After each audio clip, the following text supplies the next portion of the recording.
2024 లేదా 25లో డిగ్రీ లేదా బీటెక్ చదివారా? సాఫ్ట్‌వేర్ జాబ్ కోసం ఎదురు చూస్తున్నారా? అయితే కోడ్ జ్ఞాన్ 100 డేస్ కోర్సులో చేరండి. జాబ్ సాధించండి. నమస్తే, వెల్కమ్ టు సుమన్ టీవీ. నేను మీ యాంకర్ శ్రీ. భర్త చనిపోయిన తర్వాత భార్య రెండో పెళ్లి చేసుకుంటే మరి మొదటి భర్త ఆస్తిలో హక్కు ఉంటుందా భార్యకి? సో దీనికి సంబంధించి మద్రాస్ హైకోర్టు కొన్ని ల్యాండ్ మార్క్ జడ్జిమెంట్ అయితే ఇవ్వడం జరిగింది. ఇంతకీ ఆ కేసు ఏంటి, ఆ జడ్జిమెంట్ ఏంటి, వీటికి సంబంధించి క్లియర్ ఇన్ఫర్మేషన్ ఇవ్వడానికి మనతో పాటు ఉన్నారు హైకోర్టు అడ్వకేట్ అలగిరి రవీంద్రనాథ్ గారు. అడిగి తెలుసుకునే ప్రయత్నం చేద్దాం. నమస్కారం సార్. నమస్తే అండి శ్రీ గారు. సార్, రీసెంట్ గానే మద్రాస్ హైకోర్టు అయితే మరి భర్త చనిపోయిన తర్వాత భార్య రెండో పెళ్లి చేసుకుంటే భార్యకి మొదటి భర్త ఆస్తిలో హక్కు ఉంటుందా, దీనికి సంబంధించి ఒక ల్యాండ్ మార్క్ జడ్జిమెంట్ అయితే ఇవ్వడం జరిగింది. ఇంతకీ ఆ జడ్జిమెంట్ ఏంటి సార్? దీనికి సంబంధించి లేటెస్ట్ అప్డేట్స్ ఏంటి? చాలా ఇంట్రెస్టింగ్ న్యూస్ అండి శ్రీ గారు. అంటే భర్త చనిపోయిన తర్వాత రెండో పెళ్లి చేసుకుంది అమ్మాయి. రెండో పెళ్లి చేసుకున్న తర్వాత మొదటి భర్త యొక్క ఆస్తిలో, ప్రాపర్టీలో ఆ ఆస్తిలో వాటా వస్తుందా రాదా అన్నటువంటి విషయం మీద హైకోర్టు మనకి ఇచ్చిన తీర్పు.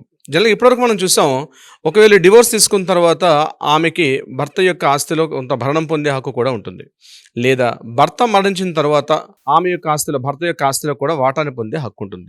ఇది ఇప్పటివరకు మనం అనేక సందర్భాలు చూస్తాం, అనేక కోర్టులు కూడా దీనికి సంబంధించి జడ్జిమెంట్లు కూడా ఇవ్వడం జరిగింది. అయితే భర్త మరణించిన తర్వాత భార్య రెండో మ్యారేజ్ చేసుకున్న తర్వాత ఆ మొదటి భర్త యొక్క ఆస్తిలోంచి వాటాని క్లెయిమ్ చేసుకోవచ్చా, చేసుకోకూడదా అనే విషయం మీద మద్రాస్ హైకోర్టు జస్ట్ ఒక 2 days బ్యాక్ ఒక ల్యాండ్ మార్క్ జడ్జిమెంట్ ఇవ్వడం జరిగింది. ఆ జడ్జిమెంట్ వివరాలను నేను మీతో షేర్ చేసుకునే ప్రయత్నం చేస్తాను. అందులో ముఖ్యంగా మొదటగా కేసు యొక్క నేపథ్యం ఏంటంటే, ఆమె పేరు మల్లింగ. ఆమె ఒక భర్తను మ్యారేజ్ చేసుకుంది, చిన్నయ్యన్ అని చెప్పి ఒక వ్యక్తిని మ్యారేజ్ చేసుకుంది. 1968లో ఆ చిన్నయ్యన్ చనిపోయాడు. చిన్నయ్యన్ మరణించిన తర్వాత ఆమె అతడి యొక్క తమ్ముడైనటువంటి అంటే మరిదిని ఈమె ఏం చేశారంటే మ్యారేజ్ చేసుకుంది. అతని పేరు అయ్యం పెరుమాల్. అయ్యం పెరుమాల్ని మ్యారేజ్ చేసుకున్న తర్వాత ఇప్పటివరకు బాగానే ఉన్నారు, వాళ్ళ ప్రాపర్టీస్ ఆస్తులన్నీ బాగానే ఉన్నాయి. అయితే 2013లో ఇంకొక మరిదైనటువంటి షణ్ముగం ఇతను ఏం చేశాడంటే కోర్టును ఆశ్రయించాడు. కోర్టును ఆశ్రయించి మా వదిన గారైనటువంటి ఎవరైతే మల్లింగా ఉన్నారో అతని వాళ్ళ భర్త అయినటువంటి చిన్నయ్యన్ ఇంతకుముందు 1946లో అతను ఒక ప్రాపర్టీ యొక్క వివరాలన్నింటినీ కూడా రాస్తూ ఒక దస్తావేజ్ని కూడా ఆస్తిని తమ ఫ్యామిలీలో ఫ్యామిలీ మెంబర్స్ అంటే పురుషులు ఎవరెవరు ఎంతెంత వాటాన్ని పొందవచ్చు అని చెప్పి ఆయన ఒక ప్రాపర్టీ డీటెయిల్స్ కూడా రాసుకోవడం జరిగింది. అటువంటి సందర్భాల్లో 1968లో చనిపోయాడు. కాబట్టి 1856లో మనకు ఒక చట్టం కూడా ఉంది, వితంతు పునర్వివాహ చట్టం అని చెప్పి. చనిపోయినటువంటి భర్త యొక్క ఆస్తి నుంచి భార్యకి ఎటువంటి కూడా ప్రాపర్టీస్ మనకి రాదని చెప్పి 1856లో ఒక చట్టం కూడా ఉంది. అదే ఇప్పటివరకు మనం చేస్తుంది. దాని తర్వాత 1956లో మనం హిందూ హెచ్ఎస్సి అంటారు, హిందూ సక్సెషన్ యాక్ట్ అని చెప్పి మనకు ఒక చట్టం ఉంది. ఆ చట్టం మాత్రం 1856లో చెప్పిన చట్టం ప్రకారం కాకుండా మనకి ఇన్హెరిటెన్స్ ప్రాపర్టీ అంటే విడో ఇన్హెరిటెన్స్ ప్రాపర్టీ అని చెప్పి ఆ ప్రాపర్టీలో ఎవరికి ఎట్లా రావాలని చెప్పి 1956 చట్టం ప్రకారం స్పష్టంగా పేర్కొనడం కూడా జరిగింది. అయితే ఇక్కడ ఈ షణ్ముగం ఏం చేశారంటే కోర్టును ఆశ్రయించి ట్రయల్ కోర్టుకి వెళ్ళే సందర్భాల్లో ఇవన్నీ కూడా ఆశ్రయించి ట్రయల్ కోర్టులో ఇవన్నీ కూడా ప్రొడ్యూస్ చేసి 1856 పునర్వివాహ వితంతు పునర్వివాహ చట్టం అని చెప్పి 1856లో ఏ చట్టం అయితే ఉందో ఆ చట్టాన్ని అక్కడ ఆయన నోట్ చేస్తూ మా వదిన గారు అనేటువంటి మీకు మల్లింగకు ఒక ప్రాపర్టీ కూడా రాదు, ఎందుకంటే ఆవిడ 1946లో మా బ్రదర్ రాసినటువంటి ప్రాపర్టీలో పురుషులకు ఎంతెంతమందికి ఎంతెంత వాటర్ రావాలని చెప్పి ఆయన క్లియర్గా దస్తావేజులు రాశారు. నెంబర్ 2, 1856 చట్టం ప్రకారంగా కూడా వితంతు చేసుకుంటుంది, మ్యారేజ్ అయిపోయిన తర్వాత రెండో మ్యారేజ్ చేసుకున్నటువంటి మల్లింగకు ఆ యొక్క మొదటి భార్య యొక్క ఆస్తి నుంచి ప్రాపర్టీ రాదని చెప్పి ఆయన ట్రయల్ కోర్టుని ఆశ్రయించడం జరిగింది.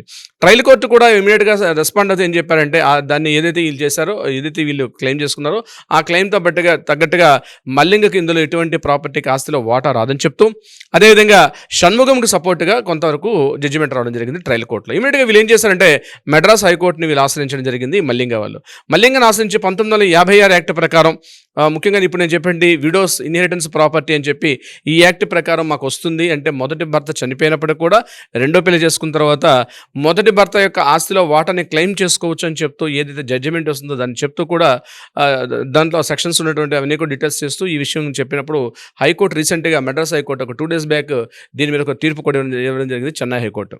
ఆ జడ్జిమెంట్ ప్రకారం ఏం చేస్తారంటే, ఒకవేళ మొదటి భర్త చనిపోయిన తర్వాత రెండో పెళ్లి చేసుకున్నప్పటికీ కూడా మొదటి భర్త యొక్క ప్రాపర్టీలో ఉన్నటువంటి ఆస్తిని వారసత్వంగా పొందే హక్కు ఆమెకు ఉంటుంది అని చెప్తూ కన్ఫర్మేషన్ చేస్తూ కూడా దీని మీద ఒక తీర్పు ఇవ్వడం అయితే జరిగింది చెన్నై హైకోర్టు. సో ఇది చాలా వరకు ల్యాండ్ మార్క్ జడ్జిమెంట్స్కి ఇది ఒక ల్యాండ్ మార్క్ కావచ్చు, ఎందుకంటే చాలామంది ఇప్పటివరకు అనుకుంటారు ఓన్లీ డివోర్స్ తీసుకున్నప్పుడు మాత్రం వస్తుంది, లేకపోతే అతన్ని మరణించిన తర్వాత వస్తుంది కదని చెప్పి. ఇక్కడ ఈ హైకోర్టు కూడా తీర్పుని చెప్తూ 1968లో ఆయన మరణించాడు. సో 1940 1946లో ఆయన రాసుకున్న దస్తావేజీకి వ్యాలిడిటీ ఉండదు. 1968లో మరణించాడు కాబట్టి మరణాంతరం తర్వాత మాత్రమే ఈ హక్కులు ఉంటాయి. కాబట్టి ఖచ్చితంగా మల్లింగకు ఈ కేసులో కూడా ఖచ్చితంగా ఆమెకి కొంత ప్రాపర్టీస్ మీద లీగల్ హక్కులు ఉంటాయి, వారసత్వపు హక్కులు ఉంటాయని చెప్తూ కూడా హైకోర్టు తీర్పడం జరిగింది. తర్వాత వాళ్ళు సుప్రీంకోర్టుకి వెళ్తారా వెళ్ళరండి తర్వాత విషయం తెలుస్తుంది. బట్ ప్రస్తుతానికైతే మనకు అందిన న్యూస్ అందిన ప్రకారం మాత్రం తప్పనిసరిగా మొదటి భర్త చనిపోయిన తర్వాత రెండో పెళ్లి చేసుకుంటే ఆ రెండో మ్యారేజ్ చేసుకున్న ఆ అమ్మాయి కూడా మొదటి భర్త యొక్క ప్రాపర్టీలో ఆస్తిలో వాటా సంక్రమిస్తుంది అని చెప్తూ కూడా నిన్న రీసెంట్గా జడ్జిమెంట్ ఇవ్వడం జరిగింది సిరి గారు. సార్ ఇప్పుడు దీనికి సంబంధించి ఎవరైనా కూడా ఇంకా ప్రాపర్టీకి సంబంధించి ఎలాంటి ఇష్యూ ఫేస్ చేస్తున్న వాళ్ళు మిమ్మల్ని అప్రోచ్ అవ్వాలి, లీగల్ పరంగా మేము ముందుకెళ్ళాలి అంటే ఏ విధంగా ఉంటుందంటారు? తప్పనిసరిగా సిరి గారు, ఈ ప్రాపర్టీస్ వివాదాలకు సంబంధించి రకరకాల డౌట్లు వస్తుంటాయి. ఇన్హెరిటెన్స్ ప్రాపర్టీస్లో పార్టిషన్స్ కావచ్చు, పార్టిషన్ డీడ్స్ కావచ్చు, అదేవిధంగా సెపరేషన్ పార్టీస్ని ఎలా చేసుకోవాలి, వీటి విషయం మీద రకరకాల అనుమానాలు అయితే వస్తుంటాయి. తప్పనిసరిగా ఎవరికి ఏ రకమైన డౌట్స్ ఉన్నా తప్పనిసరిగా సంప్రదించండి. కింద స్క్రోల్ అవుతున్న నెంబర్ని కాంటాక్ట్ చేయగలిగితే తప్పనిసరిగా లీగల్ టీం వాళ్ళకి అప్రోచ్ అవుతారు. ఎలా చేయాలి, ఏం చేస్తే బాగుంటుందనే విషయం మీద కూడా సలహా సంప్రదింపులు ఇచ్చే ప్రయత్నం చేస్తారు. అది కాకుండా కోర్టులో ఏదైనా ప్రాబ్లమ్స్ ఉంటే కూడా వాటిని కూడా పరిష్కారం చూపించే దిశగా మన లీగల్ టీం పనిచేస్తారు సిరి గారు. అండ్ అలాగే సార్ చాలా మంది కూడా అంటే బిజినెస్ చేసేటప్పుడైనా లేదంటే పార్ట్నర్షిప్లో నేను ముందుకెళ్ళాలి అన్నప్పుడు అగ్రిమెంట్స్ ఉంటాయి. అగ్రిమెంట్లో కూడా ఏ పాయింట్స్ ఇంక్లూడ్ చేయాలి, మా సమస్య ఇది, అలాంటి వాళ్ళు ఎవరైనా కూడా మిమ్మల్ని అప్రోచ్ అవ్వాలి అంటే ఎలా ఉంటుంది సార్? తప్పనిసరిగా సిరి గారు, న్యాయపరంగా లీగల్గా ఫ్యామిలీ ఇష్యూస్ అయినా లేదా ప్రాపర్టీ మ్యాటర్స్ అయినా ఎటువంటి సంబంధించినటువంటి లీగల్ సలహా సంప్రదింపులు కావాలంటే తప్పనిసరిగా వితౌట్ ఎనీ హెసిటేట్ కింద స్క్రోల్ అవుతున్న నెంబర్ని కాంటాక్ట్ చేయండి. అపాయింట్మెంట్ తీసుకోండి, పర్సనల్ వచ్చి కలవండి. లీగల్ టీమ్ మీతో ఇప్పుడు కాంటాక్ట్లో ఉంటారు. సరైన విధంగా సలహా సంప్రదింపులు ఒకటే కాకుండా కోర్టులో న్యాయపరంగా ఏదైనా పరిష్కారం కావాలంటే కూడా ఆ దిశగా కూడా ప్రయత్నం చేస్తారు సిరి గారు. Thank you sir, thank you so much. Thank you so much అండి సిరి గారు. సుమన్ టీవీలో మీ పర్సనల్ అండ్ బిజినెస్ ప్రమోషన్స్ కోసం కింది నెంబర్కి కాంటాక్ట్ చేయండి.